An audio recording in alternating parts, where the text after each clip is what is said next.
Vamos a comenzar con la siguiente mesa de Eric Ibarra Monterroso, que es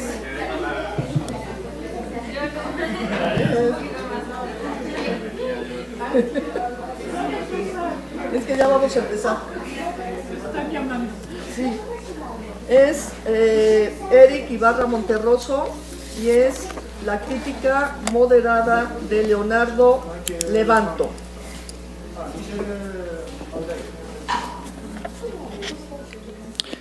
¿Qué tal? Buenos días. Leonardo Levanto vivió en las diócesis de Puebla y Oaxaca durante la primera mitad del siglo XVIII. Fue 6 veces prior, 3 veces provincial, examinador sinodal, comisario de la Cofradía del Rosario, consultor de la Inquisición y su corrector de libros. Nació en Sevilla, quizá por 1676, y pasó muy joven a la Nueva España junto con su hermano Dionisio, donde se hizo dominico y murió al parecer en 1758. Hoy tiene un espacio modesto en los estudios novohispanos gracias a sus 2 obras de estudio del zapoteco, un arte gramática manuscrita y un catecismo. José Antonio Gay descubrió 2 obras suyas de historia de Oaxaca, perdidas por desgracia. Andrés Enestrosa descubrió el que hasta hoy es el primer texto escrito por Levanto, el Protocolo y Razón Sumaria, una especie de resumen manuscrito de los documentos que existían en 1709 en el convento de Santo Domingo en Oaxaca. Con esta obra uno empieza a sospechar que Levanto prefería las bibliotecas a los púlpitos, pero también el pleito a las buenas palabras, porque casi no hay duda de que además de ser un protocolo, el libro fue pensado como un arma para los miembros del convento de Santo Domingo, para saber cuáles documentos debían mostrar para deslindarse de un supuesto y antiguo compromiso de pagar y hacerse cargo de ciertas obras públicas de la ciudad, en especial de suministro de agua. La polémica da vida a las otras 2 obras que conocemos de Levanto, en las que siguió defendiendo los intereses de su orden y, en concreto, defendiendo algún asunto relacionado con la vida y atributos de Santo Domingo de Guzmán. Enestrosa las llamó, por esto mismo, obras religiosas, pero son también los textos donde Levanto ejerció una actividad letrada a la que dedicó mucho tiempo y que tal vez no se ha discutido aún. En un preliminar que publicó unos años antes de morir, Levanto llamó a esa actividad crítica. En el título de la primera de estas 2 obras, publicada en Madrid en 1741, aparece un pariente de la palabra, Crisis Americana sobre el canonicato reglar de Santo Domingo de Guzmán. Esto no es una referencia, como podríamos pensar, a algún tipo de agitación o inestabilidad en América, sino a la acción de un crítico, de acuerdo con la única definición que nos muestra el Diccionario de Autoridades para el término crisis. Cito: juicio que se hace sobre alguna cosa en fuerza de lo que se ha observado y reconocido acerca de ella. Fin de cita. Por cuestiones de tiempo, no hablaré de esta primera obra. Me concentraré en ofrecer una explicación de cómo y por qué el concepto de crítica apareció en el preliminar de la segunda de las obras polémicas de Levanto, que se publicó en la Ciudad de México en 1754. En el largo título vemos de nuevo la palabra crisis, pero ahora no se refiere a la crítica de Levanto, sino a la de cierta gente. Opúsculo del patrimonio verdadero del mejor de los Guzmanes, el gran padre y patriarca Santo Domingo, herencia legítima de sus espirituales hijos predicadores, el Santísimo Rosario de la Emperatriz de Cielo y Tierra, la Sacratísima Virgen María, propugnado contra la nimia crisis del presente siglo. Levanto habla con imprecisión acerca de los autores de esta crisis. Dice que son, cito, varones excelentes, nimiamente severos en sus juicios, que parece que quieren en todo evidencia o demostraciones matemáticas. Fin de cita. Los llama modernos severos críticos, críticos inmoderados. Después de buscar con paciencia en las más de 300 páginas o folios, descubrimos que se trata de los dominicos franceses Jacques Quetif y Jacques Echard, autores de una historia y catálogo gigante de escritores dominicos publicada en 2 tomos en latín en 1719 y 1721. Habían tardado cerca de 60 años en hacerla y todavía es una fuente indispensable para la historiografía dominica. Tanto el opúsculo como esta obra discuten la validez de los escritos de Alano de la Rocha, el religioso del siglo XV que estableció que la Virgen María le había confiado el rosario a Santo Domingo. Quetif y Echard lo descalifican, Argumentan que escribió 200 años después de lo que narró y que no existen testimonios de lo que dice en ningún coetáneo de Santo Domingo ni en ninguno de los que escribieron antes de él. Los franceses quitan a otros textos y autores la credibilidad e incluso la existencia, como por ejemplo Fray Juan de Monte y Fray Tomás de Templo, dos frailes que de la Rocha presenta como únicos escritores coetáneos de Santo Domingo que le atribuyen el rosario. Según los franceses, son personajes ficticios, porque nadie los había mencionado hasta de la Rocha. Levanto quiere salvarlos diciendo, por ejemplo, que nada le impedía de la Rocha tener libros desconocidos de 200 años antes, o que no es imposible que existan obras aún no conocidas que hablen de Monte y Templo. Pero sus argumentos más reiterados no son de este tipo.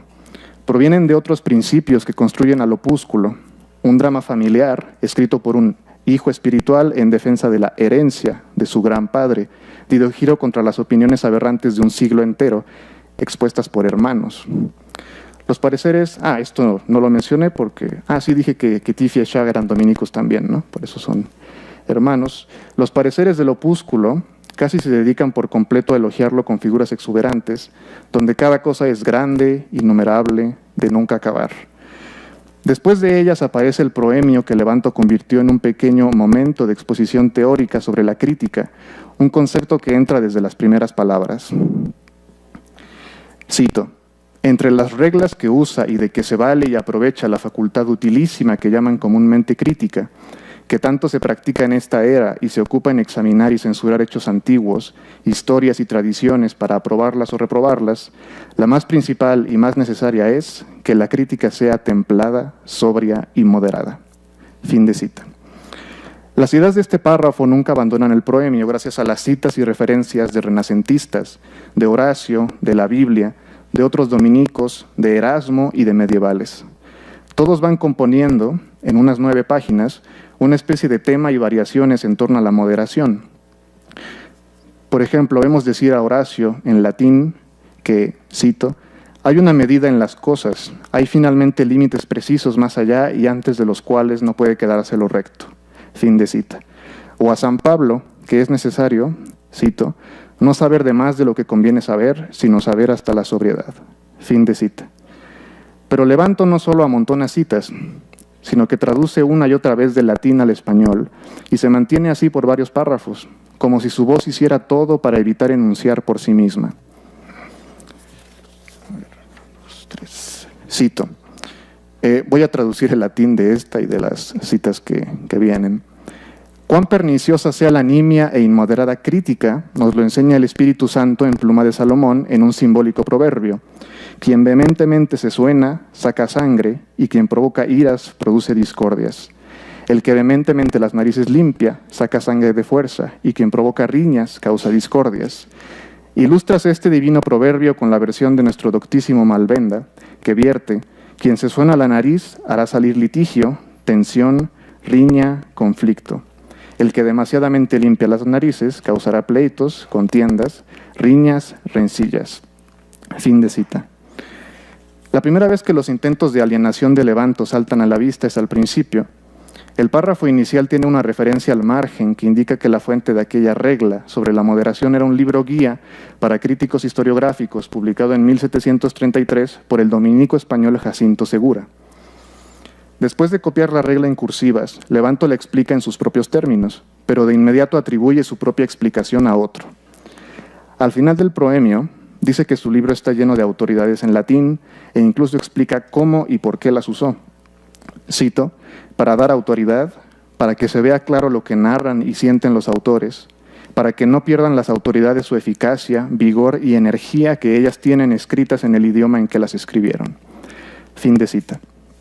Pero entonces la alienación regresa y Levanto aclara que estos principios de estilo no se le habían ocurrido a él, que no eran nuevos, de acuerdo con Segura.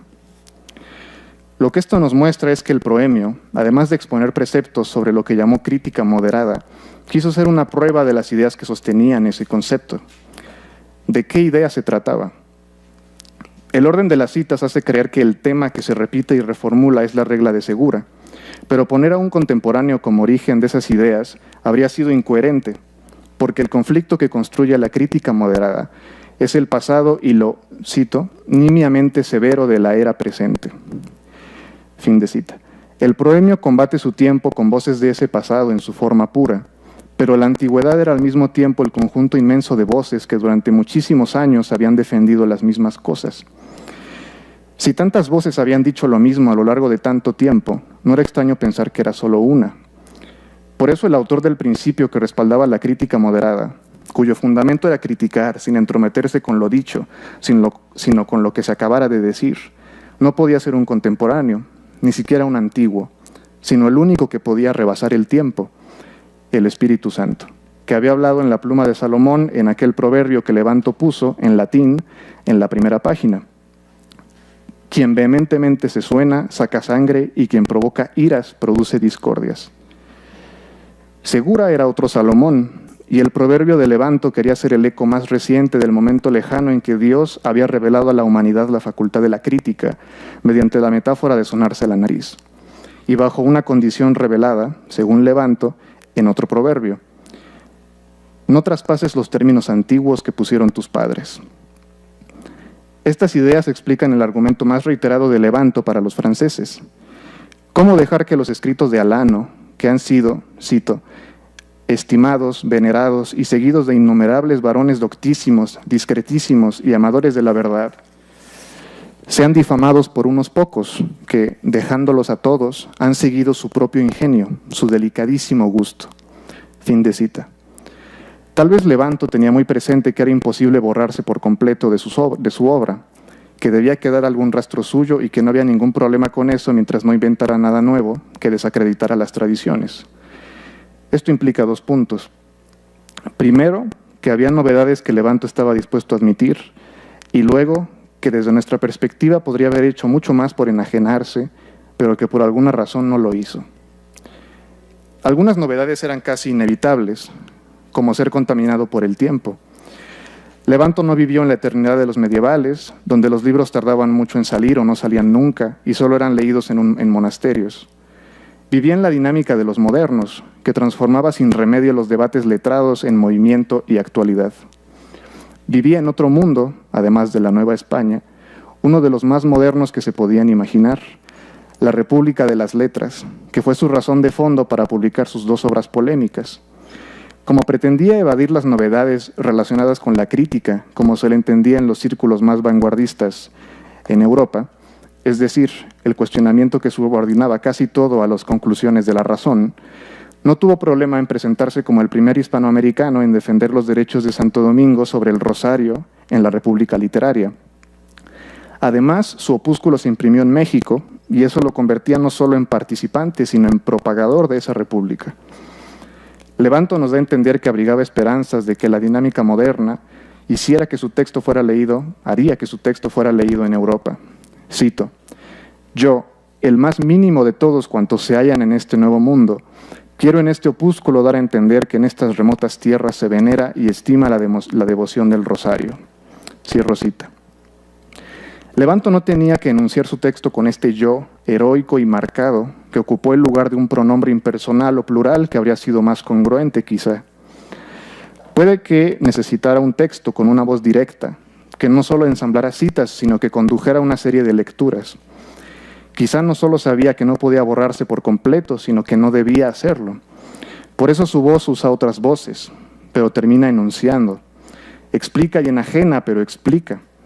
El proemio y el libro están llenos de autoridades, pero la voz que las emplea expone sus métodos y razones. Por eso atribuye casi todos, pero no todos, los elementos del texto a otra persona. Levanto emplea un lugar común para justificar su yo, el enano elevado en los hombros de los gigantes.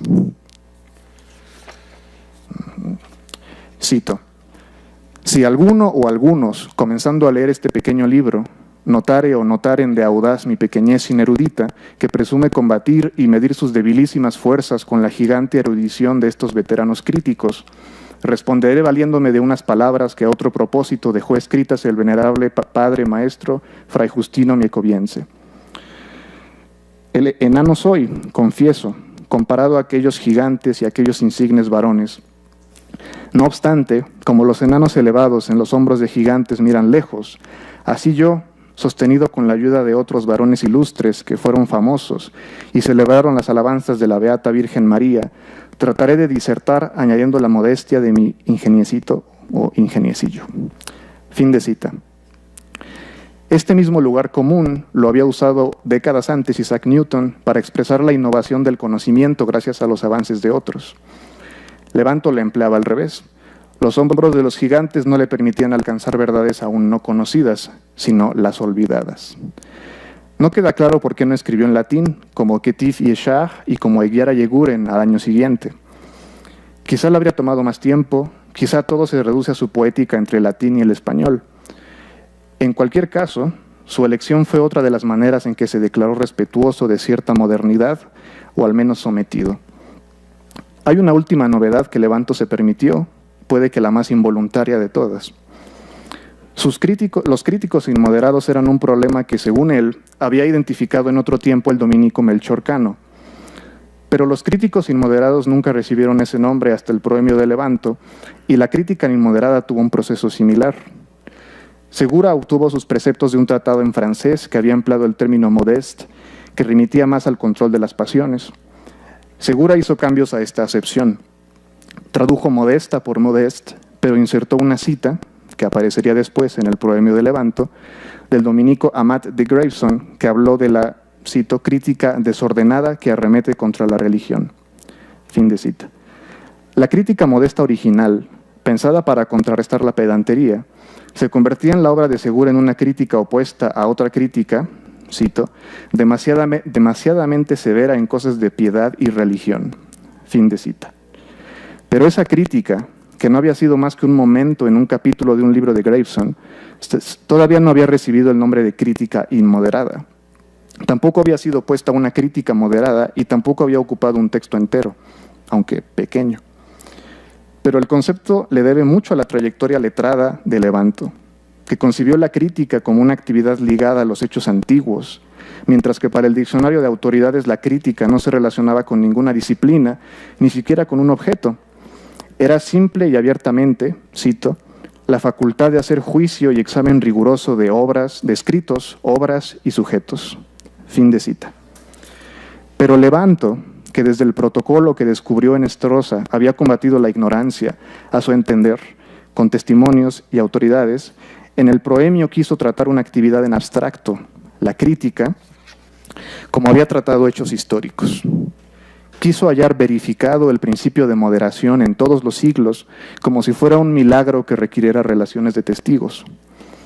Es probable que muchas de las novedades que resultaron del proemio se deban a que era un espacio aparte, donde se hablaba de la congruencia del opúsculo y no de la congruencia del propio proemio.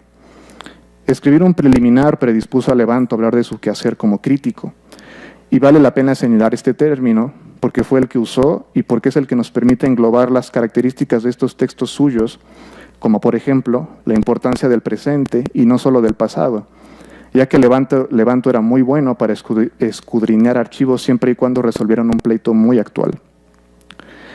También hay que señalarlo, en fin, tan solo por la intriga de su rareza, porque entusiasma tener nuevos elementos para pensar en el tipo de registros polémicos que fueron posibles no solo en manuscritos, ya que son, creo, bastante conocidas las sátiras que circulaban y que eran bastante críticas, sino en el peculiar mundo de la imprenta novohispana y en la quizá poco protagonista primera mitad de su siglo XVIII. Muchas gracias.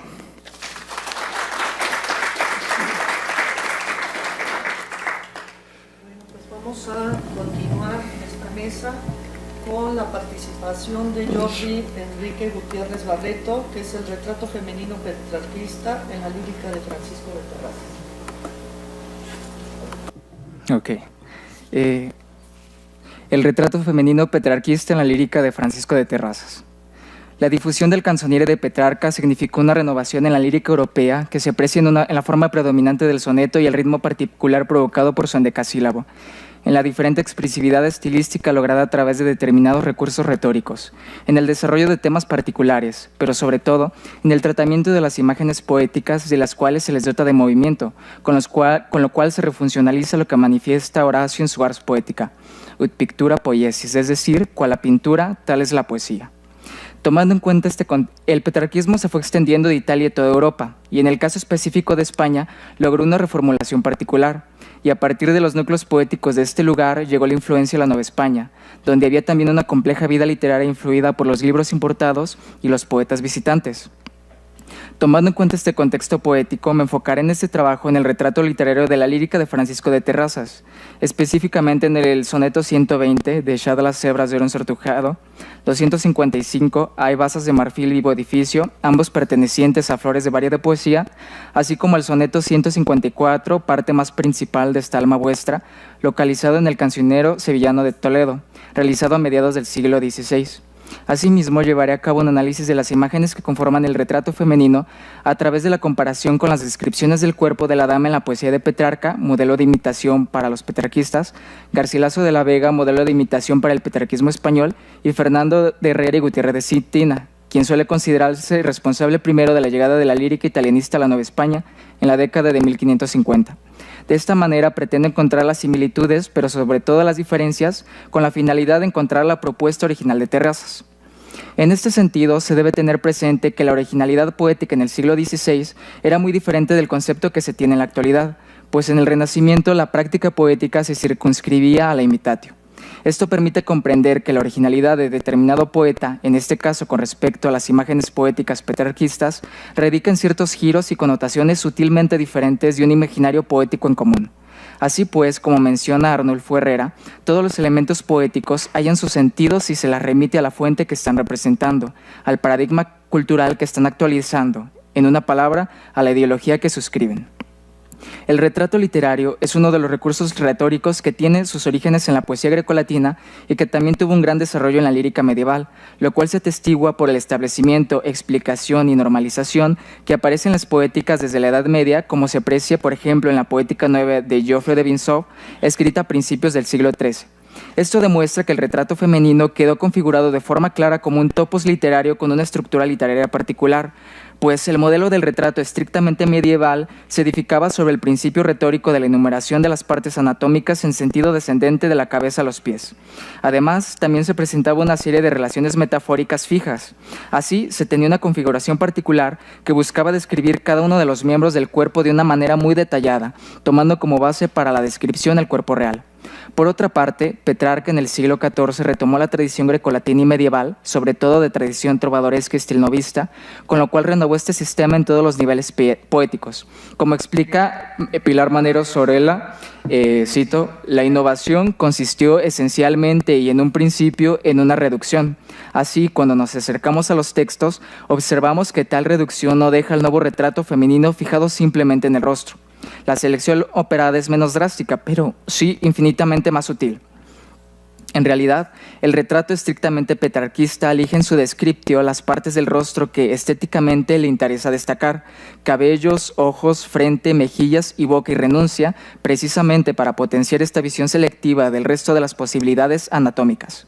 Sin embargo, este nuevo retrato petrarquista mantiene la parte desde siempre privilegiada junto al rostro: el busto, cuello y seno. Fin de la cita. De esta forma, el retrato petrarquista se caracteriza por la presencia de un número menor de imágenes poéticas, con lo cual, aunque parezca paradójico en una descripción, llega a tal nivel la idealización de la amada a través de una adjetivación tan codificada que el cuerpo femenino termina en una abstracción intangible, sin particularizaciones físicas concretas, como sí ocurría en la poesía medieval. Una vez aclaradas estas cuestiones teóricas, puedo decir de manera general que, en cuanto al retrato físico de la amada, en la lírica de Terrazas se maneja el arquetipo en el cual la mujer es toda belleza, como explica Margarita Peña. El corpus de este poeta lo divido en tres categorías. El soneto del Cancionero Sevillano de Toledo, en cuyo primer cuarteto se menciona el retrato sin proceder a su desarrollo, el poema 120 de Flores de Varia Poesía, que realiza el retrato petrarquista del que he hablado, y en el mismo cancionero la composición 255, que se enfoca en varias imágenes poéticas que están vedadas por decoro en el retrato tradicional. Me refiero a las piernas, los senos, el vientre y el sexo de la mujer, aunque para tal descripción el poeta hace uso de los recursos del retrato tradicional. Así pues, el primer cuarteto del mencionado soneto 154 muestra en sus versos de manera explícita las relaciones de este topos con la conocida frase horaciana ut pictura poiesis, pues como en ningún otro caso se encuentra en estrecha relación con el retrato literario, debido a la manera en que se representan las imágenes poéticas del cuerpo.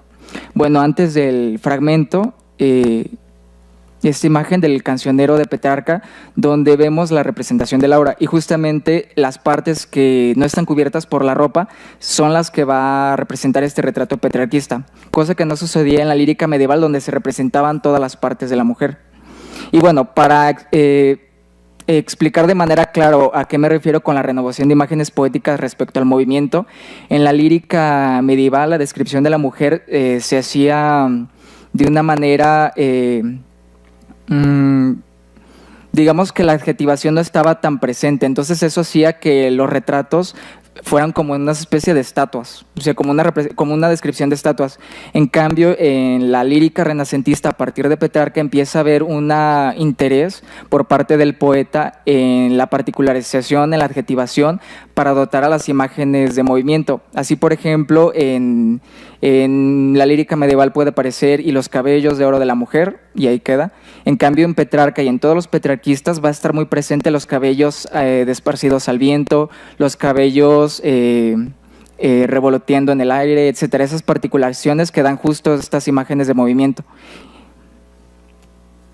Entonces, el primer cuarteto de este soneto 154 dice: parte más principal de esta alma vuestra, beldad que sola fue sobrenatura, retrato de la suma hermosura, sacada al natural por mano diestra. En estos versos se puede identificar la relación entre la voz poética y la mujer descrita, la cual indica es la parte principal de su alma. Precisamente en los tres sonetos, el motor de la expresión poética es el sentimiento amoroso. En el segundo verso se señala otra característica del retrato literario, ya que la amada se caracteriza por su beldad, la cual es hiperbolizada hasta el punto de compararlo con la naturaleza, a la cual incluso supera. En el tercer verso, la voz lírica usa la palabra explícita de retrato, como no ocurre en los otros sonetos, del cual se aclara de nuevo la gran hermosura y añade realizado por la mano diestra, es decir, por Dios. Así pues, además de indicar las características generales de este topos, que son la belleza sin par y el sentimiento amoroso de la voz poética, se añade la relación entre la amada y la divinidad, motivo más para enaltecer la belleza, que también es creación divina. El soneto, este es el libro del Petrarca queriniano, ilustrado por Antonio Grifo, son El cancionero y Los triunfos. Curioso que Antonio Grifo también fue poeta, entonces tiene más presente todo este imaginario, y fue publicado en 1470. Igual, las partes que describe el retrato son únicamente las que están descubiertas, las partes cubiertas por la ropa no. Entonces, el soneto de Echad a las hebras de oro ensortijado representa totalmente el canon corto petrarquista, que se enfoca en una descripción descendente, centrando el interés de la descriptio en las partes del rostro estéticamente nobles. Dejad a las hebras de oro ensortijado que el ánima me tienen enlazada, y volved a la nieve no pisada lo blanco de esas rosas matizado. Dejad las perlas y el coral preciado de que esa boca está tan adornada, y al cielo de quien sois tan codiciada volved los soles que le habéis robado. La gracia y discreción que muestran sido del gran saber del celestial maestro, volvédselo a la angélica natura, y todo aquesto así restituido, veréis que los que os quede es propio y vuestro, será áspera, cruel, ingrata y dura. Lo primero a destacar de este poeta es que los cuartetos, que son los que desarrollan el retrato literario, mostrando cada dos versos una parte del cuerpo, están subordinados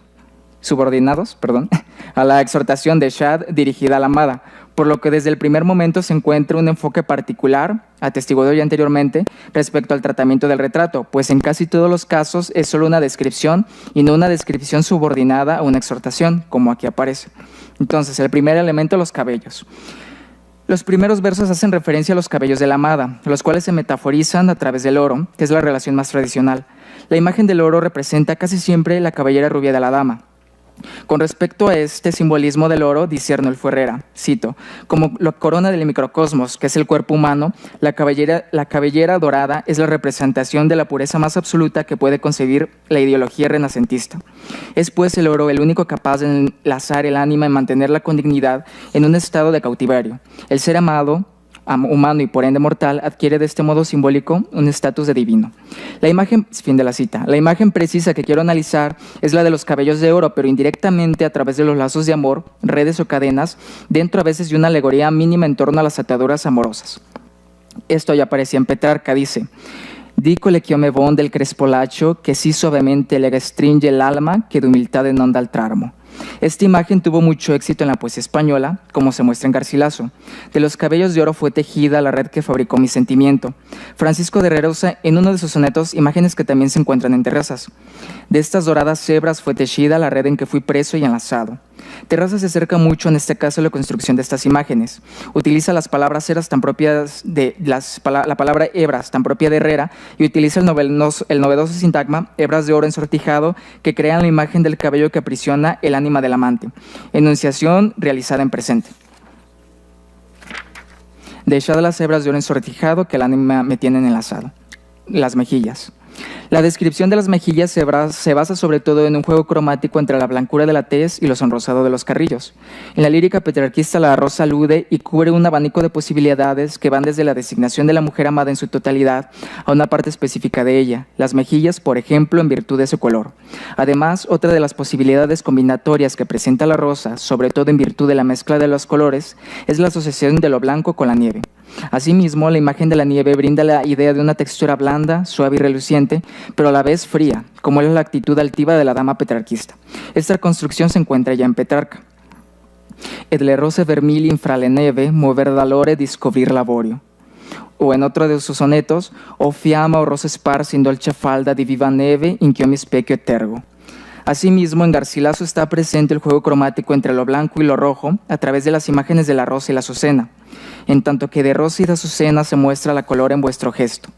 En cuanto al uso de las rosas para indicar el color de las mejillas, no hay mucha diferencia entre razas. Incluso se puede decir que en los tres poetas no se usa la imagen de la rosa sola, sino que va acompañada de otras imágenes como la nieve o la azucena. Y volved a la nieve no pisada, lo blanco de esas rosas matizado. La innovación de Terrazas radica en la precisión en cuanto a la construcción de las imágenes poéticas. De esta manera, la voz poética habla de nieve no pisada, con lo cual añade a la imagen la idea de pureza, perfección e incorruptibilidad. Asimismo, también hay una mezcla cromática cuando habla de lo blanco matizado de esas rojas, pues matizar significa, según autoridades, unir y mezclar con hermosa proporción los colores diversos entre sí, entretejiéndolos y enlazándolos de fuerte que sean agradables a la vista. Palabra que viene el retrato, algo que no sucede en Petrarca o Garcilaso, pues no hay tanto una mezcla sino una superposición de colores. Boca. Los primeros dos versos del segundo cuarteto se detienen en la boca, particularmente en los dientes y los labios, cuyas descripciones se realizan a través de imágenes del mundo mineral, particularmente a piedras ostentosas. De la misma forma, se relaciona en el retrato la belleza y dureza de estas piedras con la belleza y dureza de la amada. Para referirse a los dientes, utiliza la imagen de las perlas debido a su dureza, blancura, lucidez, pequeño tamaño, ya que se encuentran escondidas en el mar, así como la dama decorosa y discreta esconde sus dientes o palabras de los demás. Así es otra de las que se repite mucho y que sirve como elemento ornamental. Petrarca dice: «Onde le perle, in che infranget a frena dolci parole oneste peregrine». En Gutiérrez de Cetina aparece de esta manera: «De un rubí sobre ricas perlas puesto, que solo mereció ser boca vuestra». Además, Terrazas utiliza la imagen del coral, que se caracteriza, según Covarrubias, por ser un rojo encendidísimo y perfecto para referirse a los labios. Así, las perlas y el coral son las encargadoras de adornar. Dejad las perlas y el coral preciado de que esa boca está tan adornada. Es bastante interesante esta elección, pues el coral no aparece relacionado a los labios en ningún poema del Canzoniere, como sí ocurre con el rubí, que es la imagen más elocuente. Esta imagen aparecerá durante el desarrollo del petrarquismo justamente para brindar una nueva expresividad, como se aprecia en Herrera. Armonía de angélica sirena que entre las perlas y el coral respira. Así pues, además de relacionar las perlas y el coral con la belleza, el resplandor de los colores y la dureza, ambos pertenecen al ambiente marítimo. Y en este sentido basta mencionar que también es tópico relacionar al amor y a la amada con el mar y sus tempestades. Ojos. La descripción física termina con la mención a los ojos, lo cual considero que no es casualidad debido a la potencialidad significativa que estos representan. En la poesía petrarquesca el sol aparece con distintas significaciones como representante de toda la dama, de su rostro, de la mirada, pero no aparece en plural para designar a los ojos. Como ocurre con el coral, este uso de la imagen aparecerá en miras de modificar las imágenes poéticas en los petrarquistas italianos y españoles, aunque tampoco abundan de esta relación metafórica. Un ejemplo se encuentra en la fábula mitológica de Narciso, escrito por Francisco de Figueroa, poeta español nacido en la primera mitad del XVI y cuyos siguientes versos aparecen en la composición 268 de Flores de Varia Poesía, en los cuales se describe el momento en que Narciso mira sus propios ojos en el reflejo de una fuente. Tras esto, sus dos ojos mira luego dos soles que mil gentes alumbra. librarse Narciso de este fuego si a tiempo los dos soles se eclipsaran. Así pues, en los versos de Terrazas se usa esta imagen que no es tan común y además aporta otro toque de originalidad al acusar a la amada de haberle robado tales soles al cielo, por lo que la exhorta ya no a dejar, sino a volverlos. Y al cielo de que sois tan codiciada, volved los soles que le habéis robado. De esta manera, la descripción física finaliza con una acusación que terminará por develarse en el último verso del soneto. El primer terceto exhorta a volver atributos del carácter, que son la gracia y la discreción, mientras que en el último terceto ocurre la svolta, donde la voz poética aclara que sin la presencia de esta hermosura física, gracia y discreción, sin la presencia de esto, la dama se quedaría con lo suyo propio, que es ser áspera, cruel, ingrata y duro. En este sentido, Terrazas demuestra originalidad debido a que el retrato femenino petrarquista se caracteriza por la belleza inigualable de la amada, que abarca los ámbitos físico, moral y social, sentido que altera el poeta novohispano al definir a la dama con esos últimos 4 adjetivos. El soneto Hay basas de marfil, vivo edificio es un caso bastante interesante debido a que lo considera un contrafactum del retrato petrarquista tradicional, debido a que queda velado a la descripción todo aquello que no podía observar la voz poética debido a que se encontraba cubierto con las ropas, pues como explica Luis Íñigo Madrigal, cito, lo que la veste cubre pertenece en una cierta tradición de la descripción de la dama al dominio de lo que el sevillano Baltasar de Alcázar en un soneto satírico llamaba lo secreto, por oposición a lo que vemos público. Fin de la cita. Excepción de que la mujer descrita sea objeto de amor ferino o sensual o de burla y sátira. Así, Terrazas subvierte la configuración y sentido conocidos, pero utilizando para ello recursos, imágenes y correspondencias metafóricas del canon. Hay vasos de marfil, vivo edificio obrado del artífice del cielo, columnas de alabastro que en el suelo nos dais del bien supremo claro indicio. Hermosos chapiteles y artificio del arco que aún de mí me pone celo, altar donde el tirano Dios Mozuelo hiciera de sí mismo sacrificio. Ay, puerta de la gloria de Cupido y guarda de la flor más estimada de cuantas en el mundo son y han sido.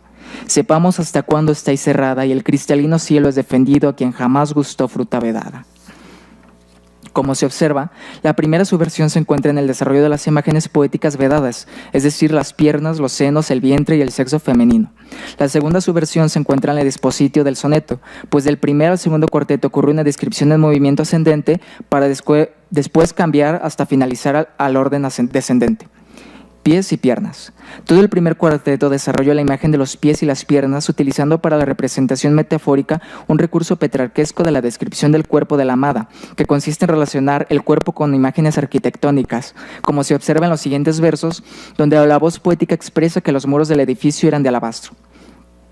Murieran alabastro el teto d'oro, d'avorio uscio et fenestre di zafiro. En el soneto de Terrazas, todo el cuerpo de la mujer es un vivo edificio, mientras que los pies se definen como basas de marfil y las piernas como columnas de alabastro, como en el caso de Petrarca debido a la blancura. Hay basas de marfil, vivo edificio, obrado de artífice del cielo, columnas de alabastro que en el suelo nos dais del bien supremo claro indicio. En lo que se refiere al marfil, esta imagen, como explica Pilar Manero Sorolla, aparecerá siempre ligada a la designación figurada de la mano de la amada o de una parte de ella, dedos, uña, dentro de la gran descripción suntuaria de la mujer. Fin de la cita. Además, se crea una comparación entre el color blanco y la lisura del marfil con la blancura y suavidad de la piel de la amada. En el caso del Petrarca, el marfil siempre hace referencia a la blancura de la mano. Ove la man que mi distringe il core, candido leggiadretto et caro guanto, che coprianetto avorio et fresco roce, che vide al monde mai sido spolie. En la poesía española, el marfil adquiere otros sentidos, además de la mano, como el pecho o el cuello en el caso de Garcilaso, o cuello de marfil o blanca mano.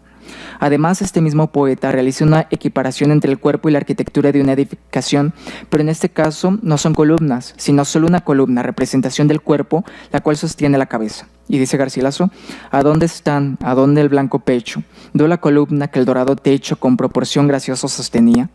Tanto en Petrarca como en los petrarquistas españoles, el marfil siempre se relacionará con las partes altas o nobles del cuerpo de la dama. En cambio, en Francisco de Terrazas se utiliza el marfil para designar lo blanco y terso del pie y las columnas a las piernas. Así, sus imágenes son diferentes y originales, pues se refieren a la parte baja del cuerpo humano, adquiriendo además una connotación erótica. Es importante recalcar que, como he mencionado respecto al soneto del cancinero sevillano, la voz lírica insiste en que se trata de una obra realizada por Dios y que es una belleza que da indicio de la divinidad. Senos y vientre. La imagen de la columna termina con la mención a los capiteles, los cuales rematan y adornan esta estructura. En el soneto, su correspondiente metafórico sería el busto de la mujer. Por otra parte, dentro de este mismo imaginario, el arco, que según autoridades son las vueltas o curvaduras de los edificios, se refiere al vientre de la mujer. Del mismo modo, respecto al tono erótico de todo el soneto, la voz poética expresa que estas partes incluso le ponen celo de sí, es decir, en cuidadoso y vigilante empeño de la obediencia de las leyes, igual, autoridades. Hermosos capiteles y artificio del arco que aún de mí me pone celo. Sexo femenino. Los últimos 7 versos del soneto se enfocan en hablar a partir de una enumeración de metáforas de la misma imagen corporal, el sexo femenino, altar, puerta de la gloria de Cupido, guarda de la flor más estimada, que se caracteriza en este caso por su pureza y virginidad, pues las imágenes dan cuenta de que es una puerta o guarda cerrada, así como un fruto vedado. Altar donde el tirón dios Mozuelo hiciera de sí mismo sacrificio. Hay puerta del gloria de Cupido y guarda de la flor más estimada de cuantas en el mundo son y han sido. Sepamos hasta cuándo estáis cerrado y el cristalino cielo es defendido a quien jamás gustó fruta vedada. Respecto a la virginidad, Terraza utiliza las imágenes de la flor y de la fruta. Respecto a la primera, Petrarca utiliza la dicotomía de la imagen de la flor no arrancada, sino efímera en su duración, y la imagen de la flor arrancada, como aparece en el Cancionere, cuando se compara la muerte de Laura con una flor que ha sido cortada. Punta poi nel talón de un picho langue, come fior colto langue, lieta si de partito non che se cura. En cambio, en el soneto de Terrazas, la imagen de la flor tiene una connotación completamente sexual y afirma la voz poética que esta flor se encuentra guardada por la puerta, también con connotaciones sexuales. Por otra parte, la imagen del fruto deseado puede ser interpretado como la propia amada o la correspondencia amorosa de esta, según Manero Sorolla, la cual además hace pensar en la madurez y la comestibilidad. En la primera interpretación se entienden los siguientes versos de Petrarca: que al diciato fruto era cipreso. Garcilaso no habla del deseado, pero sí del dulce fruto. Coged la vuestra alegre primavera el dulce fruto antes que el tiempo irado. Así Garcilaso invita a disfrutar de la juventud, desarrollando de esta manera el tópico del carpe diem. Incluso parece haber un guiño de dulce fruto con lo erótico. En la elegía segunda de este mismo poeta, utiliza la misma construcción para referirse a la correspondencia de la amada pero hacia otro hombre. Porque me consumiese contemplando mi amado y dulce fruto en mano ajena y el duro poseedor de mí burlando. Pero quien sí toma el fruto como una imagen clara de lo erótico, con una fuerte significación sexual, es Terrazas, aunque como representación de la virginidad de la amada a través de la construcción fruta vedada. Sepamos hasta cuándo estáis cerrada y el cristalino cielo es defendido a quien jamás gustó fruta vedada. A lo que se refiere a la construcción de imágenes del retrato en el petrarquismo español, dice Manero Sorolla que éste se distinguirá por la creciente multiplicación acumulativa de términos metafóricos, fin de la cita, lo cual se ha comprobado con los ejemplos aquí citados. Ante esto podemos decir que Francisco de Terrazas adopta y se apropia de las imágenes petrarquistas, logrando de esta manera la originalidad dentro de los esquemas del imitatio. La propuesta original de este poeta en cuanto al imaginero poético petrarquista aplicado a la descripción del cuerpo de la mujer radica en ciertas especificaciones o matices particulares de las conocidas imágenes poéticas, como la nieve no pisada o lo que se refiere con lo blanco de esas rosas matizado. Además, en este soneto se encuentra la alteración del canon al usar la descripción del cuerpo como contraste, pues al despojar a la dama de la belleza solo queda su naturaleza áspera, cruel, ingrata y dura. Asimismo, la originalidad también radica en el contrafactum que realiza Terrazas en el soneto 255 respecto al canon del retrato, empezando con el deseo de la voz poética por comer el fruto vedado. Y en cuanto al mecanismo de descripción, se enfoca en las partes del cuerpo que según la norma estaban vedadas y configura imágenes a partir de significaciones con connotaciones eróticas y sexuales, alterando también el orden descendente de la aparición de cada una de ellas. Estos puntos respecto a la innovación son importantes, pues como se ha visto, logra la originalidad a partir de los mismos recursos del canon del retrato, como es la descripción de la belleza, la insistencia en relacionar a la dama con la divinidad, el sentimiento amoroso de la voz poética, el uso de metáforas arquitectónicas para referirse al cuerpo, etc. Siguiendo esta línea, se puede ver también un uso único de la imagen del marfil, ya que mientras Petrarca y los petrarquistas españoles la aplican para las partes altas del cuerpo, como la mano, el pecho o el cuello, Terrazas la usa para designar una de las partes bajas, que es el pie, cosa que no sucede en los demás poetas. Así pues, se ha comprobado la naturaleza petrarquista de la lírica de Francisco de Terrazas, que da una visión propia dentro de un esquema retórico tan fijo como lo es el retrato literario, en el cual, a diferencia de los petrarquistas españoles, muestra cierta desacralización de la dama. Gracias.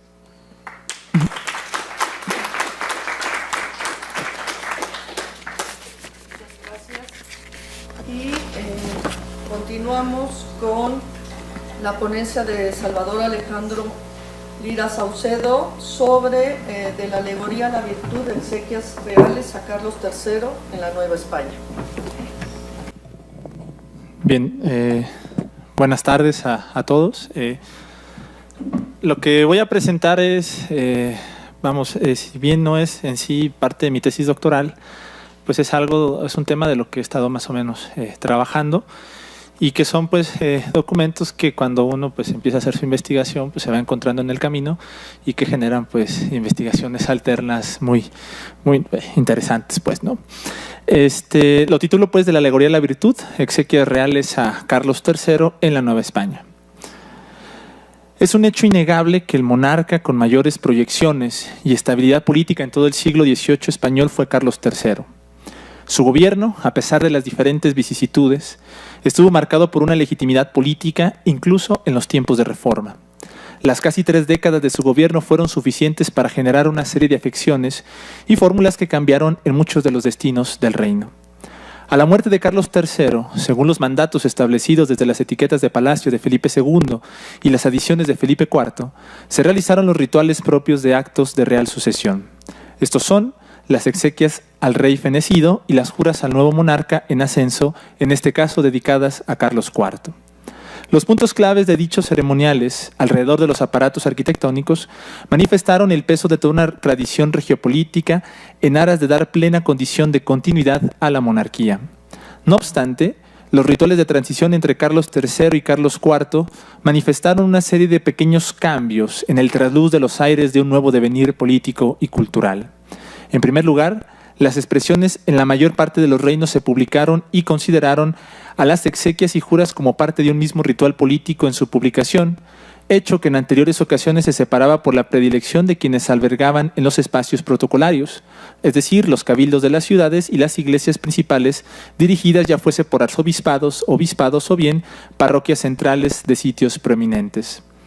Aunque quizá el punto más relevante fue el desliz entre elementos artísticos barrocos frente a otros con características neoclásicas.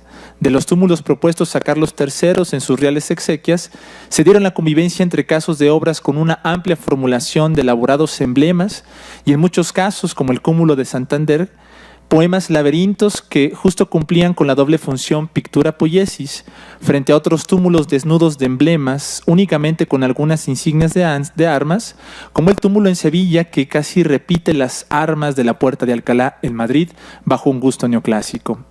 La Nueva España no fue la excepción. En las exequias a Carlos III representan ese proceso de cambio y convivencia por artes poéticas que implican el desarrollo de visiones artísticas y políticas.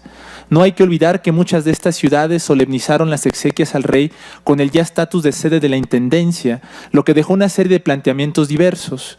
De momento, se encuentran con testimonios que refieren a esa transición de modelos artísticos, el de las ciudades de Guanajuato y Guatemala, que manifiestan y soportan el punto del barroco frente a las ciudades de Granada, Nicaragua, y la Ciudad de México ante los gustos del neoclásico. El objetivo, pues, de este trabajo es explicar las esferas del discurso emblemático y los relieves entre dos visiones artísticas que transitan por diferentes vías de comunicación y en las que permiten mostrar funciones metafísicas, pedagógicas y artísticas alrededor de la figura de Carlos III. Las exequias reales al monarca de Carlos III en la Nueva España fueron expresiones culturales, artísticas y políticas que refrendaron el sentir de una época mediante su propia visión ante el mundo, de un barroco anclado a los procesos ideales de la tradición frente a un neoclasicismo para anteponerse a los modelos novísimos de su tiempo y así igualarse ante las expresiones de mayor calado en un occidente que ya sentía su latir ilustrado. La alegoría del barroco, Guanajuato y Guatemala. Los túmulos más representativos de carácter barroco en la Nueva España se suscitaron durante el siglo XVII, pues no hay que olvidar que el de Carlos V en 1559 responde más a características renacentistas. Es en esta etapa del ocaso de los austrios españoles cuando la alegoría, es decir, la figura que relaciona dos puntos que en perspectiva parecieran equidistantes, mostró un mayor desarrollo en la mayoría de los asuntos artísticos poéticos realizados de este periodo. Con ello, una formulación con sendas expresiones a lo literariamente estipulado por los conceptos de Baltasar Gracián. El cambio de siglo significó también el cambio de la dinastía en España.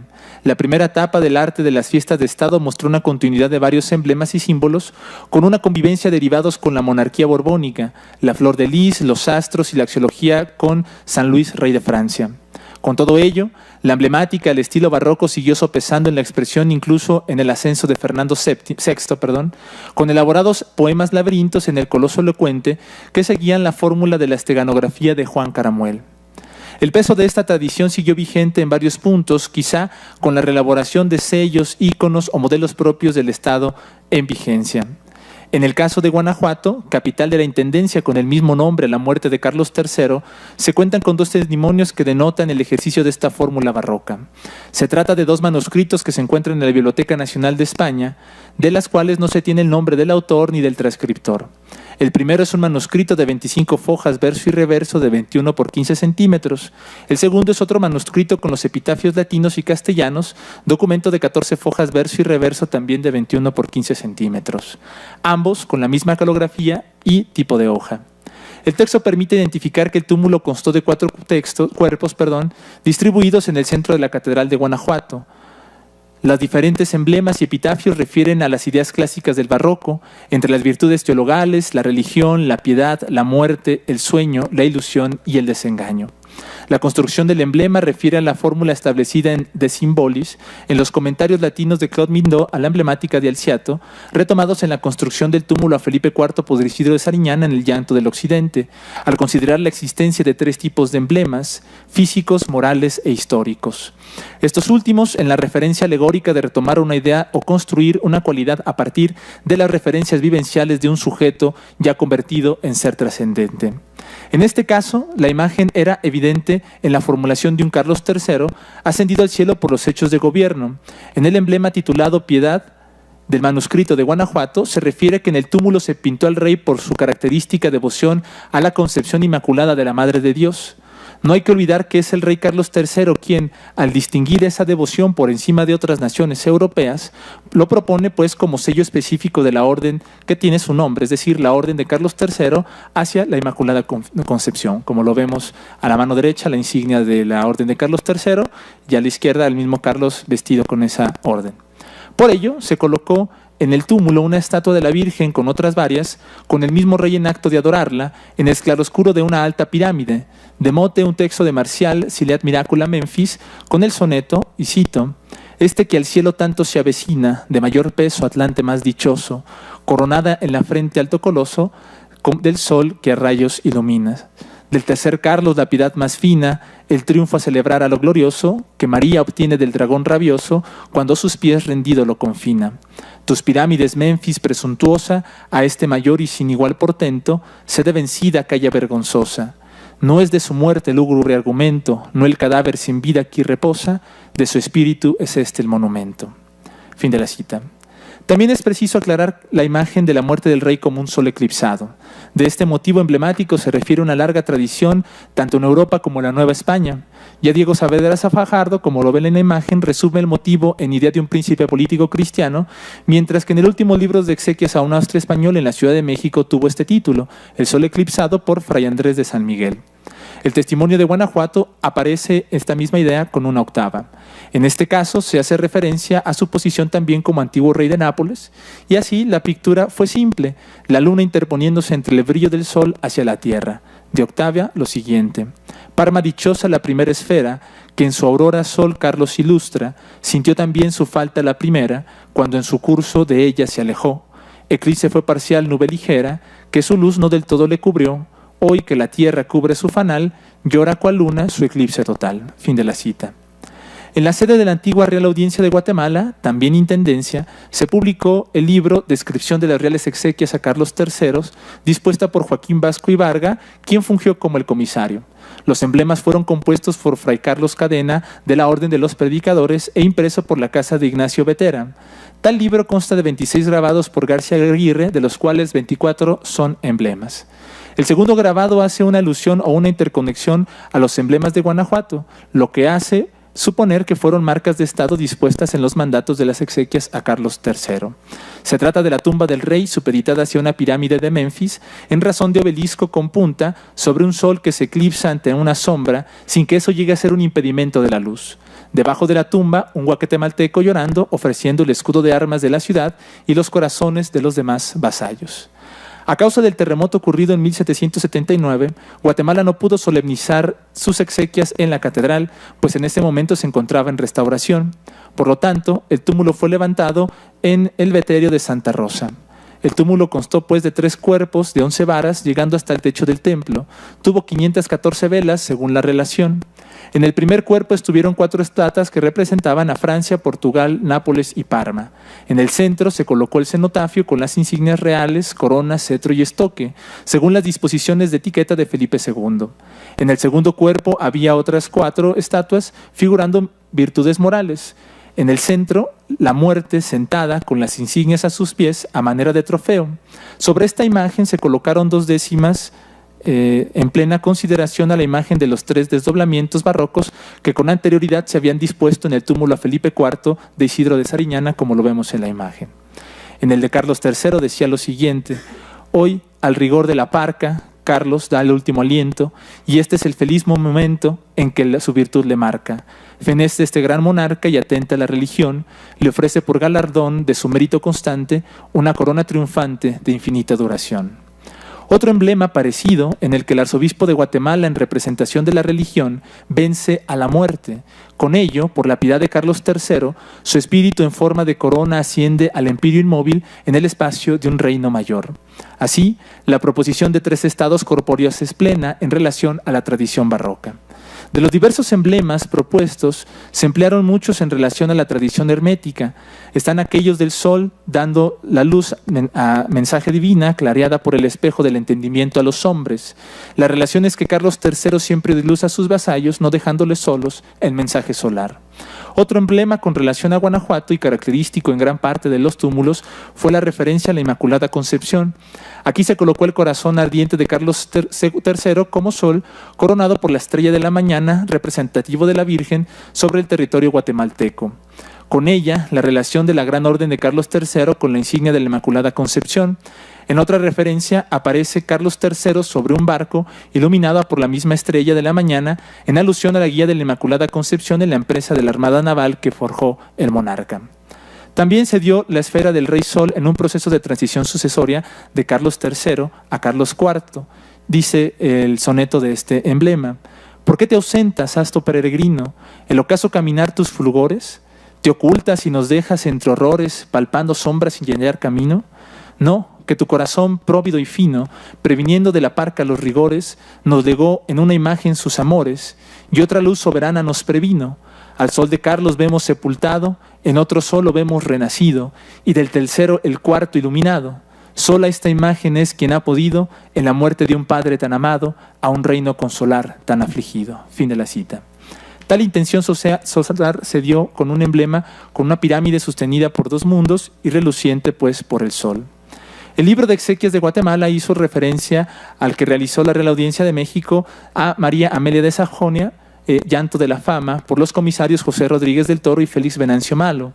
En el túmulo guatemalteco se colocó a Carlos IV como un águila, siguiendo a su amada en el empirio inmóvil, como en el túmulo que vuela con otras aves en la misma forma.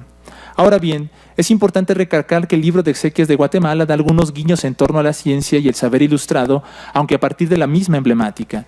Se puso un emblema, un sol totalmente radiante, y en la narratio filosófica se explicaba lo siguiente, cito: antes del glorioso reinado de Carlos III, era vista la España por los extranjeros como una nación en que no florecían las ciencias y las bellas artes, por lo menos en aquel grado sublima de su generalidad y delicadezas que en las naciones más cultas. Sus sabias providencias han hecho conocer al mundo que los ingenios de España a nada ceden. Fin de la cita. Con ello, un desliz de la convivencia entre ideas y sentires de un mundo en permuta constante. A su vez, una tradición fija en los albores de cambio y reforma al fin del siglo XVIII. La virtud y los túmulos neoclásicos. El gusto neoclásico en las fiestas de Estado fue invadiendo poco a poco entre sus aparatos arquitectónicos, sus relaciones impresas y sus formas o estructuras. la característica primordial es el rescate griego de la armonía y perfección en alejamiento de los elaborados conceptos barrocos y las unidades sobreentendidas como una manera de establecer e interpretar las ideas de la Ilustración. En arquitectura hubo una gran predilección por los modelos grecorromanos o incluso por superestructuras piramidales egipcias, aunque lisas, sin la presencia de jeroglíficos o emblemas. Detalla, en este sentido, como muestra en el ejercicio del gobierno propio de Carlos III, la Puerta de Alcalá, ante su ausencia de motivos más que con los escudos militares y el escudo de armas, en caída sostenido firmemente por el nombre Carolus Tersus Hispaniarum Rex. Como ejemplo de esta idea neoclásica en los túmulos a Carlos III, se encuentra el testimonio de la ciudad de Granada en la provincia de Nicaragua. El texto es una doble ofrenda en las provincias de Carlos III y en las exequias de Carlos III y la jura a Carlos IV, en clara fórmula novísima que en años anteriores, salvo 2 excepciones, no se había realizado en tal sentido. El libro, escrito por Pedro Jimena e impreso por Ignacio Beteta, rompe por completo la estructura organizacional y temática de un libro de exequias en su fórmula barroca. Aparte de las licencias, se encuentra una larga disertación histórica de Carlos III en más de 80 fojas. De ellas se destacan virtudes, que no alegorías, en una clara alusión a una axiología imperante nueva. Y lejos de llamar a un libro de exequias, lo único que coloca es un informe de las reales exequias, nuevamente la exaltación de las virtudes. El único grabado que hace ilusión a una imagen del túmulo de la tradición barroca es el cenotafio abierto con estoque, centro y corona ante un sol eclipsado. Si bien se trata de una referencia clásica, no se debe descartar una referencia a la cabeza de la Intendencia guatemalteca, quien propuso un emblema en las mismas proporciones. Lo anterior, porque el túmulo nicaragüense no contempló emblema alguno. Por el contrario, fue un delirio clásico que apenas es descrito en breves líneas, y cito: el 28 por la tarde renovaron las campanas del dolor, anunciando ya con sus tristes clamores las reales exequias, que la mañana siguiente habían de celebrarse en la iglesia parroquial, en cuyo centro se había preparado un magnífico túmulo, que aunque desnudo de símbolos, jeroglíficos, emblemas, epigramas, elegía y otras obras gallardas del ingenio y del arte, manifestaban no obstante en la sencillez de su pompa los nobles afectos de los patricios que concurrieron gustosos para hermosear la funesta pira que en sus candeleros y otros adornos de plata, colocando en las gradas de los cuerpos 300 luces labradas. Fin de la cita. La composición del aparato no es cosa de gastos menores, sino por un efecto neoclásico. La convivencia fue plena con el barroco porque en la jura, descrita en el mismo libro, se describe ampliamente un tablado con características no neoclásicas. Ahí, de la virtud se pasa nuevamente a la alegoría con atisbos emblemáticos. Un tablado a Carlos IV al fiel estilo barroco, con el retrato de ambos reyes al centro, así como con diferentes tarjas con emblemas. El más relevante, quizá, el de Carlos IV vestido como rey indígena, cargado por indios nicaragüenses sobre el espacio de Granada. Con todo ello, el más neoclásico de los túmulos en Nueva España fue el de la Ciudad de México, organizado por la Real Audiencia y Catedral Metropolitana. En la descripción apenas se proponen 5 caras de folios. El túmulo estuvo en el lugar tradicional desde la primera manifestación de la Catedral Metropolitana Felipe IV, entre el coro y el altar mayor. Se le colocó entonces un primer cuadrado de zócalo por su planta, en los 4 ángulos 4 pedestales, siendo así 4 fachadas iguales en 4 lápidas de jaspe blanco de alabastro. Ahí se colocaron algunas inscripciones. El resto de los pedestales imitaba un malvo rojo de Cuenca, sobre cada esquina 4 pirámides con un globo de la punta y en el centro un zócalo alto con 4 pirámides. En los 4 ángulos 4 leones bronceados sentados, en el centro de la pirámide una corona de una vara de alto, cetro y espada, en los mandatos de Felipe II y Felipe IV. Y como bien se menciona en el impreso, cito, dentro de este gran cuerpo de arquitectura estaba colocada una magnífica urna sepulcral según el gusto griego. Fin de la cita. Toda la disposición, se insiste al final de la descripción, estaba arreglada al sencillo gusto de los preceptos de egipcios, griegos y romanos, elementos básicos del gusto neoclásico y bajo la disposición del Colegio de San Carlos. Las exequias a Carlos III fueron manifestaciones de un proceso de cambio en el gusto artístico. El mismo motivo era evidente, quizás sin contradicciones frente a otros monarcas que no tuvieron un papel lo más defendible posible en el cargo regio.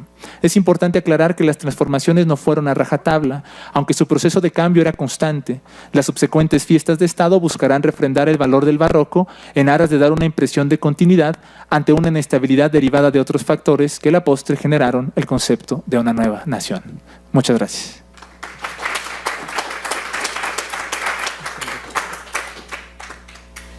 Pues Gracias. Y vamos a continuar la mesa con la última ponencia, que es de Elizabeth Luna Trey, Habiendo muerto un toro, el caballo al caballero toreador. Pues buenas tardes. Yo voy a hablarles, creo, de un tema bastante alejado de lo que se ha tratado. Vamos a ver si podemos hacer algo. Bueno, yo me permití aquí citar les llamará la atención el título. Se llama Habiendo muerto un toro, el caballero toreador. Es el inicio de una poesía de Sor Juana Inés de la Cruz, y vamos a ver qué encontramos.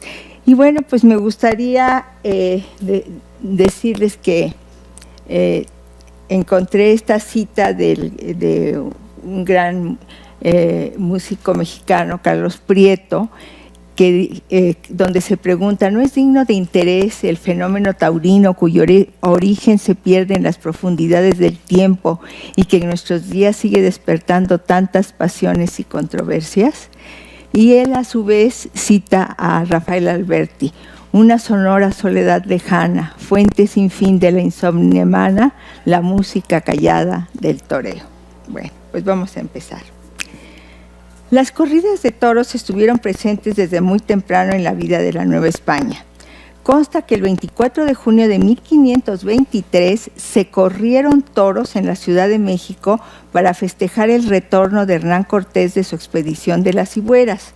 3 años más tarde, el 26 de agosto de 1529, las autoridades virreinales instituyeron oficialmente la hoy llamada Fiesta Brava, al ordenar que anualmente se conmemorara San Hipólito con una corrida de toros.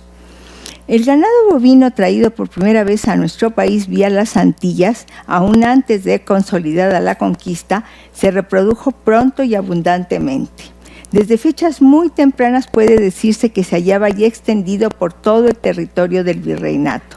Tal era su importancia que a fines de la colonia, en 1791, se calculaba que en ese momento se consumían en la Ciudad de México alrededor de 16.300 toros y 450 terneras. Clavijero cita al padre Acosta, dice: la flota fue de la Nueva España a la antigua, en la que volvió él, o sea, el padre Acosta, a Europa en 1587, cerca de 60 años después de que habían sido trasladados a México los primeros toros y vacas, y se llevaron de aquel país 64.360 pieles de toros. Entonces ya estaba bien. Ahora bien, aunque algún historiador señala que en 1549 Juan Gutiérrez Altamirano fundó en la hacienda de Atenco una de las primeras ganaderías de reses bravas, lo cierto es que hasta bien entrado el siglo XIX se puede hablar propiamente de toros criados y cuidados exclusivamente para la lidia. Vale la pena mencionar brevemente los orígenes de los antecesores del actual toro de lidia. El fósil más antiguo, provisto al menos de cuernos, data de 700 millones de años. La especie de la cual vienen todos los bóvidos fue domesticada por el hombre entre 6.000 a 2.500 años antes de Cristo. Se le conoció con el nombre de uro, Julio César describía este animal hace 2000 años como muy peligroso, ligero, bravo, enorme e indómito. Habitó en Asia Menor, África y parte de Europa. Fue una figura sacra y objeto de culto por las antiguas civilizaciones. Como ustedes seguramente recordarán, en la mitología griega aparece en forma de minotauro. El uro se extinguió en Europa en la Edad Media y, a decir de los entendidos, es el antepasado salvaje de todas las razas bovinas domésticas existentes hoy. El toro de lidia actual es, entre todos los descendientes directos del uro, el que mejor conserva sus características. El carácter sagrado del toro estuvo presente en la cultura mediterránea. Los romanos sacrificaban toros para agradecer a sus dioses y muchos hombres se bañaban en su sangre con el fin de obtener fuerza y fortuna. Sin embargo, este sacrificio ritual fue secularizándose y convirtiéndose en una fiesta popular.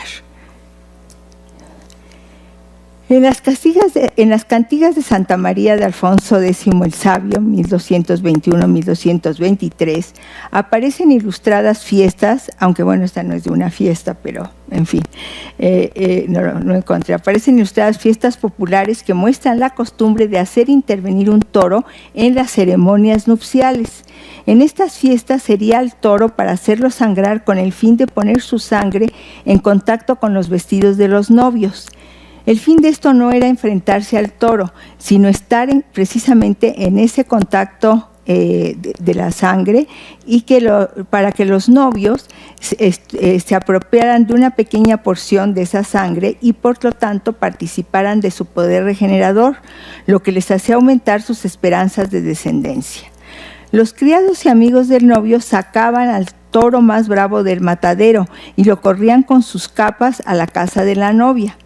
La palabra corrida proviene de esta costumbre de hacer correr al toro a casa de la novia, cuando menos es lo que señala Laura Ibarra en un artículo que dice el origen de las corridas de los toros. O sea, se lo llevaban corriendo así. Bien. La capa es lo que se usaba para excitar al toro y las banderillas son los dardos con que la novia adornaba para herirle y a través de su sangre participar de su poder de generación. Es muy posible que la muleta, según dice esta autora, según atestiguan imágenes antiguas, no haya sido roja sino blanca y originalmente se llamara lienzo, lo que aludía a la sábana nupcial. El toreo, pues sabemos, todavía, aunque ahora ya con muchos reparos se le llama diversión nacional española, había servido desde la Edad Media pues para celebrar todo acontecimiento importante, lo mismo en el plano civil que en el religioso. Si recordamos lo que cité al principio, la corrida que se organiza es cuando regresa Hernán Cortés de las Cibueras. Conquistadores y colonizadores continuaron con la costumbre de solemnizar las festividades y acontecimientos importantes en los territorios americanos. Desde 1535 la costumbre fue festejar a los virreyes que llegaban con 3 días de corridas en la capital de la Nueva España. Hacían unas grandes fiestas. También se organizaban corridas para festejar algún acontecimiento especial de los reyes de España, desde el embarazo de la reina, el feliz alumbramiento o alguna victoria militar. En 1538, para celebrar la histórica paz de Aguas Muertas, que puso fin al añejo conflicto entre Carlos I de España y Francisco I de Francia, hubo en México grandes fiestas organizadas por el virrey Antonio de Mendoza y Pacheco y por Hernán Cortés a la sazón, capitán general de la Nueva España, que consistieron en juegos de escañas y lides de toros. Esta es una imagen, claro, esta no es de aquí, de la Nueva España, es de allá de Madrid, donde se ve lo que eran los juegos de cañas. Las corridas de toros estuvieron las primeras 2 centurias en la colonia en manos de la aristocracia. No fueron pocos los casos en que los mismos virreyes participaban en la lidia. El toreo evidentemente no era en esa época como ahora lo conocemos. De hecho, podemos decir que el antecedente del toreo actual es algo muy similar a lo que ahora conocemos como el rejoneo. El caballero aristócrata, pasamos. El caballero aristócrata, ¿dónde me quedé? Se enfrentaba al toro desde su caballo, aunque siempre había gente de a pie que lo auxiliaba. No había tampoco plazas de toros como tales, sino que eran corrales hechos con tablones y el de más renombre fue la Plaza del Volador. La afición por las corridas de toros era cada día mayor y se comenzaron a lidiar toros en muchas plazuelas y calles, no solamente en la capital, sino en otras ciudades y pueblos del virreinato. Miren, aquí tienen primero, es que en realidad aquí fue, estas son imágenes de cómo era el toreo entonces, ¿no? Que tenía una serie de suertes, pues que ahora de repente se llegan a reproducir. Esta es una imagen ya de una corrida en un pueblo. Bien, El siglo XVIII ve nacer ya el toreo de a pie y la aristocracia se va alejando poco a poco de la práctica caballeresca. Aparecen ya los toreros profesionales. Esta nueva fiesta de toros, convertida ya en espectáculo de gran popularidad, atrajo, nos dice un autor que ha trabajado muy bien, Benjamín Flores Hernández, por cierto, de la Universidad Autónoma de Aguascalientes, que tiene libros muy interesantes, obras muy interesantes sobre los toros. Nos dice que la sagaz mirada de los administradores borbónicos, tan ansiosos de encontrar filones que vinieran a incrementar los recursos económicos con los que pretendía llevar a cabo la reforma de la monarquía, y fue así como en una actitud un tanto paradójica, los mismos ilustrados que querían a toda costa implantar en España una nueva forma antitradicionalista de entender y de sentir la vida, se vieron en la posibilidad que aprovecharon de obtener el dinero que necesitaban para su obra modernizadora, precisamente en la explotación de una de las expresiones características de aquel casticismo con el que tan desacuerdo estaban sus tendencias europeístas. Fue así como se inició la organización por parte de las autoridades de temporadas de corridas de toros con el exclusivo propósito de obtener dinero. Temporadas que llegaron a ser la forma típica de la fiesta en Nueva España, lo mismo que en la península ibérica, a partir de la segunda mitad del siglo XVIII. Y solamente, bueno, este es un ejemplo, perdón, estas son otra vez ya, cuando esto, solamente un ejemplo. Aquí vemos el inicio de la construcción del castillo de Chapultepec, que pudo ser, que pudo ser hecho gracias precisamente a lo que se obtenía de las corridas de toros. Desde luego seguían organizándose corridas informales en el territorio del virreinato, como en Guadalajara, Guanajuato, Puebla, Jalapa, Meztitlán, etcétera, y ya muy marcado en el marco de las fiestas patronales. Eso es muy importante, ¿sí? Ahora, este comentario que es también del autor, este autor que le cité, creo que es importante. No debemos perder de vista una consideración, dice él, que ha de ser nuestro hilo de Ariadna a través de todo el laberinto que representa la complejidad de las corridas de toros dieciochescas. Lo fundamental en estas lo constituye el hecho del seguimiento de una idea profesional a pie, encaminada a conseguir la muerte mediante espada de los bureles, y ello en medio de un ritual en el que cada vez fue cobrando mayor importancia el afán de los lidiadores por obtener un lucimiento personal dentro de los cánones en formación de un concepto artístico que trataba de equilibrar belleza en la suerte, valor al ejecutarla y dominio de la res. Bueno, este largo preámbulo que me he permitido hacer me lleva al centro de la cuestión. Los historiadores mencionan, es cierto, la popularidad de que gozaron las corridas de toros durante la época colonial. Señalan que por igual españoles, criollos, mestizos e incluso indígenas hicieron profundamente suya esta fiesta española. Me surge entonces una pregunta obligada. ¿Cómo se reflejó en la literatura colonial esta apropiación de esta fiesta? De ninguna manera puedo decir que el corpus que analicé sea exhaustivo, pero sí creo que suficientemente representativo para poder afirmar que la musa taurina no visitó nuestra literatura, o si la visitó fue de una manera, ya veremos, un poco especial. Ahora bien, deformada en el buen sentido de la palabra por la metodología lingüística, me acerqué a los textos literarios coloniales. En el Corde busqué las ocurrencias del vocablo toro en el espacio temporal 1521-1799 en México, en textos de carácter literario. Y hago esta precisión porque sí empezaron a existir dos periódicos donde se hacían crónicas periodísticas, pero ya no daría tiempo de tratarlas. Entonces, comparto con ustedes lo que arrojó mi búsqueda.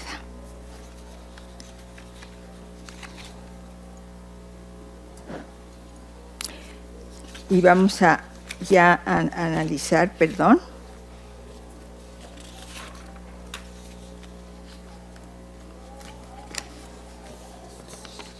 Aquí tenemos un texto de Fray Jerónimo de Mendieta, 1604, donde dice: hubo señales de que probablemente andar por ello los demonios, por espantosos aires que corrían, vieron también a una vaca o toro con un cuerno quebrado, y en el otro una soga arrastrando que andaba por la plaza de la ciudad y arremetía contra los que querían ir a socorrer la casa del adelantado. Y todos tuvieron, por cierto, que aquel animal que allí pareció más fuese demonio que toro o vaca. Eso es muy, me gusta este texto porque nos refleja esa idea de, digamos, del símbolo del toro, potente, pero además fantasmal. Casi es el único que encuentro. Luego, Fray Toribio de Benavente Motolinía se refiere, narra que en otras fiestas ataban a otro hombre más abajo y con varas de palo de encino de largo de una brasa, con las puntas muy agudas, le mataban agarrochándole como toro. Es decir, si ustedes recuerdan la escena que vimos donde está el caballero con la garrocha, ¿sí?, dándole al toro, y entonces agarrochándole como toro, ¿sí? Eso me interesa, esto es de la historia de las Indias de Nueva España. Y luego viene un autor que me llama la atención, Gaspar Villagrá, que tiene este texto, tiene otros, pero bueno, este me pareció el más idóneo. Dice: más como lo violento no es perpetuo, la gran braveza fue desfalleciendo, cual en un fiero toro desfallece, cuando en estrecho coso agarrochado, nunca se vio jamás que así bramase, vertiendo espumarajos por la lengua, la braveza y fiereza desatada del corajoso toro jarreteado. Ustedes dirán, bueno, está describiendo, no sé, una escena de una corrida de toros. Pues no. Resulta que Gaspar Villagrá fue un conquistador que fue hacia Nuevo México a buscar la toro, y lo que está describiendo es el vencimiento de en un momento que está venciendo, o sea, al vencido. Así lo está comparando exactamente como un toro que le pasa eso, ¿sí? Yo primero pensé, pues no es. Luego tenemos de Francisco Bramón en 1620 una cita muy clara, dice: su mal término ha causado en que yo esté cual fiero toro. Aquí me interesa el cual, porque vamos a ver en otro estas equiparaciones que hay. Juan Ruiz de Alarcón, en alguna de sus comedias, dice: como el toro, a quien tiró la vara a una diestra mano, arremete al más cercano, sin mirar a quien le hirió, así yo, con el dolor que esta nueva me ha causado, en quien primero he encontrado, ejecuté mi furor. O sea, se compara igual que un toro que no sabe quién lo hirió, pues él también, el actor también lo hace, ¿no? También de Juan Ruiz de Alarcón dice: apenas capaz me hallo de gobernar solo a mí, y iré a gobernar ahí al toro y a mí y al caballo. ¿Es bien que arriesgue la vida a hombre por vengar la herida que un toro le dio a un caballo? Claro, fíjense que era muy importante porque, claro, todavía era el toreo a caballo, entonces el caballo representaba algo muy, muy importante, y claro, lo que trataban es de que pues el toro no hiriera al caballo. Carlos de Sigüenza y Góngora dice: para que quedemos reconciliados y amigos y se termine de una vez esta controversia, soy de tal índole y aplicación me inclino a la suavidad de costumbres, mas me pareció ver, sin embargo, que tú quisiste exacerbar mi paciencia, creyendo provocar impunemente a un toro que no tiene heno en los cuernos. No debiste tratar de esa forma a un hombre que no lo merecía. ¿Sí? Bien. Y ahora entramos pues con la gran Sor Juana, que son dos poemas donde aparece el toro bravo. Fíjense, y aquí sí pongo el título del poema porque se me hace muy interesante. Dice: encarece de animosidad la elección de estado durable hasta la muerte. Bueno, y viendo la palabra animosidad, pues puede ser valor o puede ser aversión. No sé si lo que le está quitando, ustedes juzgarán si lo que le quiere dar es valor o aversión. Dice: si los riesgos del mar considerara, ninguno se embarcara. Si antes viera bien su peligro, nadie se atreviera ni al bravo toro osado provocara. Si del fogoso bruto ponderara la furia desbocada en la carrera, el jinete prudente nunca hubiera quien con discreta mano lo enfrentara. Por si hubiera alguno tan osado que no obstante el peligro, al mismo Apolo quisiese gobernar, con atrevida mano el rápido carro en luz bañado, todo lo hiciera y no tomara solo estado que ha de ser toda la vida. Entonces lo que es, en fin. Y ahora pues estamos con precisamente con el poema que ilustra, con el que califiqué, con el que le di título a esta comunicación, que es Habiendo muerto un toro, el caballo a un caballero toreador, ¿sí? Y aquí hay esta imagen, bueno, habrán adivinado ya que la mayoría de las imágenes son de la tauromaquia de Goya, maravillosas, ¿no? Aquí vean al caballero, el caballo está ya tirado y por lo tanto está ya dándole la puntilla al toro que ha lastimado a su caballo. Esta poesía está en la lírica personal de Sor Juana, quien con su exquisita erudición nos va diciendo, a ver, dice: el que hipógrafo de mejor rullero, ave de Ganimedes más hermoso, Pegaso de Perseo más airoso, de más dulce Arión del fin ligero, fue. Lo voy a dejar ahí, fue, ya sin vida, yace al golpe fiero de transformado Jove, que celoso los rayos disimula, belicoso solo en un semicírculo de acero. Y vamos a ver, pues resulta que aquí está el hipogrifo, ¿sí? Luego aquí está Ganímedes, que, bueno, recordarán, en fin, o si no, lo haremos, que era un joven muy, muy guapo, que Zeus se enamora de él, así, inmediatamente, y entonces lo rapta y se lo lleva para que sea su copero, y bueno, no solo su copero, ¿no? Porque está muy enamorado de él. Pero bueno, eso ahí lo dejamos. Esto nos dice que es Arión con su delfín ligero, y lo que es, aquí está, con su delfín ligero, que se está refiriendo al caballero, ya sin vida yace al golpe fiero de transformado Jove, ¿sí? Jove era el dios más importante, era Zeus, que celoso los rayos disimula, belicoso solo en semicírculo de acero, ¿sí? Y luego la segunda parte dice: rindió el fogoso postrimero aliento el veloz bruto.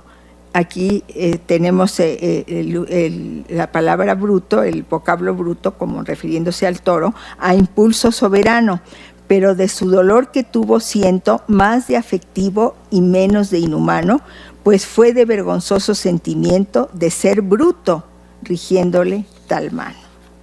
Bueno. ¿Cuál es mi conclusión después de haber visto este pequeño corpus? Creo yo que en los textos encontrados está presente el toro y está presente la fiesta de los toros, pero no en el contexto de la descripción de una corrida, sino como un elemento lingüístico que ya forma parte del patrimonio cultural de los autores. Había yo puesto de los hablantes, no me atreví, y lo corrijo como autores, del mundo virreinal. Muchas gracias.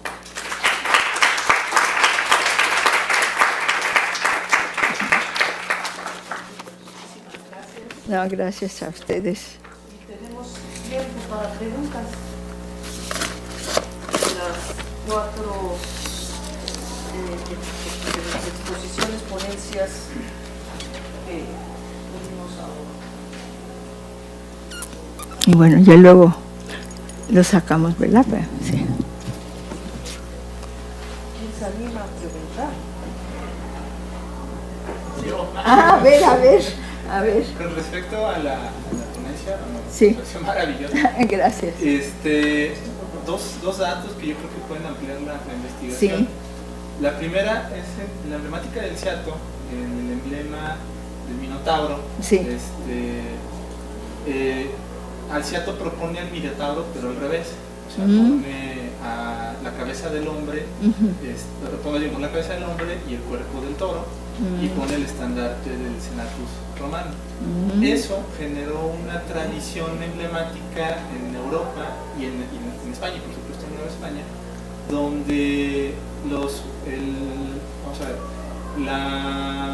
cuando un monarca actuaba de manera iracunda, lo correspondían al Minotauro, pero en esa visión, y entonces aparece en el Ciato, aparece en Covarrubias, aparece en Saavedra de Fajardo. Y lo interesante, pues, para la investigación que está haciendo, aparece en Isidro de Sariñana, aparece también en San Juan Inés de la Luz, y aparece en Carlos de Simón y Señor Gómora, bajo la fórmula de Alciato. Entonces, que creo que puede ampliar en ese sentido, claro, sí. Lo que propone, porque cambia de alguna, o sea, de hecho, genera un registro distinto de todo. Y, por ejemplo, Isidro de Sariñana, en el Llanto del Occidente, manifiesta justamente que el rey Felipe IV, a pesar de que era muy gustoso de los toros, Felipe IV le gustaban mucho los toros, nunca se llegó a comparar con un toro, sino por el contrario, el dominio como el buen torero. Entonces lo describe en el Llanto del Occidente, un libro maravilloso.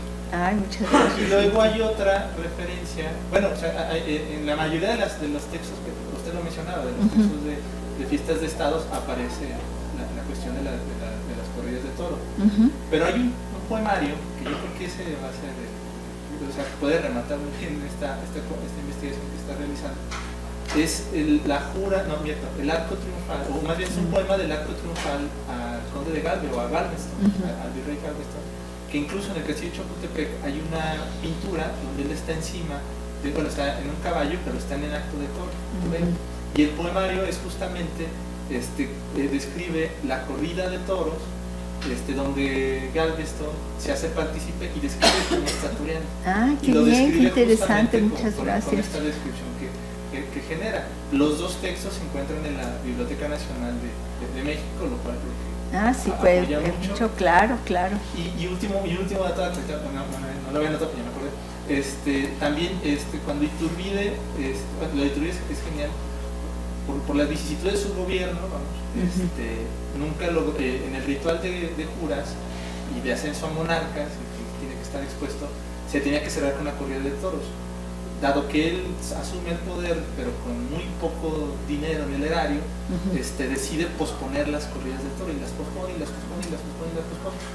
Cuando logra llegar, cuando logra hacer su corrida de toros, corre el destino, ¿no? O sea, está en la corrida de toros y es cuando se entera que le acaban de dar el plan para destituir. Entonces, es una... Claro. Ahí. Sí. Y hay un poeta que se llama José María Villaseñor Cervantes, que hace un poema justamente describiendo cómo justamente este cruel destino, ¿no? Que había pospuesto sus corridas de toro, y justo cuando iba a coronarse como el torero resultó que era el toro. Entonces es una... sí, está muy interesante, sí. Y muchísimas gracias. Bueno, sí, todos esos datos, claro que me sirven mucho. Sí, esto fue una entrada que yo hice y que le agradezco mucho a la doctora Arias que me haya permitido, porque realmente, como se habrán dado cuenta, no es el tema que yo trabajo, aunque me encanta. Por ejemplo, esto que dice usted del virrey de Galveston, sí, muchas veces los virreyes, no solamente, sino que participaban en la corrida. Sí, claro, sí, era, y la corrida, pues primero tenía ese sentido más de distracción, digamos, y después ya se fue convirtiendo en lo que es ahora otro tipo de espectáculo, ¿no? pero creo que es muy importante esto de la época de los Borbones, ¿no? Cómo a pesar de que lo rechazan, ¿no? Ellas ya eran europeos, esas costumbres pueblerinas y sin embargo, pues cuando hay dinero que lo necesitaban, pues lo aprovecharon, ¿verdad? Sí, muchísimas gracias, claro que sí. Gracias. ¿Alguna otra pregunta, comentario? Para otro de los ponentes anteriores. Eso es más bien muy personal, pero cuando no sé cómo se llama la persona que entrena los toros, porque yo cuando era niña venimos de los Estados Unidos, sí, venimos a México y nos quedamos en Aguascalientes, y mi papá por alguna manera razón conoció a un qué, al ganadero, que era entrenador de toros. Y nos invitó al rancho y entramos en el Plymouth de 1950 a donde estaban todos los toros y nos le dijo a mi papá que si se bajaba que mejor tuviera la puerta abierta entre él y los toros, pero el señor iba venían los toros y era como mucho afecto de... Sí, claro, claro. Claro. Eso fue sí. Hace algunos años. Sí. No, pues de hecho, el toro en el campo pues sí tiene su, a ver, Ramón me ayudará, su caporal, ¿no? Y están con ellos porque los cuidan mucho. Ese es un poco la cosa. La vida del toro de Lidia no se compara con la vida del toro que la llevan al rastro, ¿no? Que todo eso, sino el toro de Lidia pues crece en un ambiente y lo cuidan. Algo, por ejemplo, lo nombran. Cuando nace el toro ya le dan un nombre, pues a los pobres toros que llevan al matadero, pues a esos no, digo, al rastro, pues allí no. Y además hay otra cosa, si no se quiere ver la parte artística o si se ve la crueldad, bueno, normalmente una lidia, digamos que dura, pongamos, bueno, oficialmente debe durar 12 minutos, pero si no se puede extender un poquito más. Pero hay una cosa, el toro de lidia puede salvar su vida. Es decir, si es un toro bravo, ¿sí? Todo puede salvar su vida. El toro que va al rastro no se le da esa oportunidad. El toro que salva su vida, pues bueno, luego ese mental, ¿no?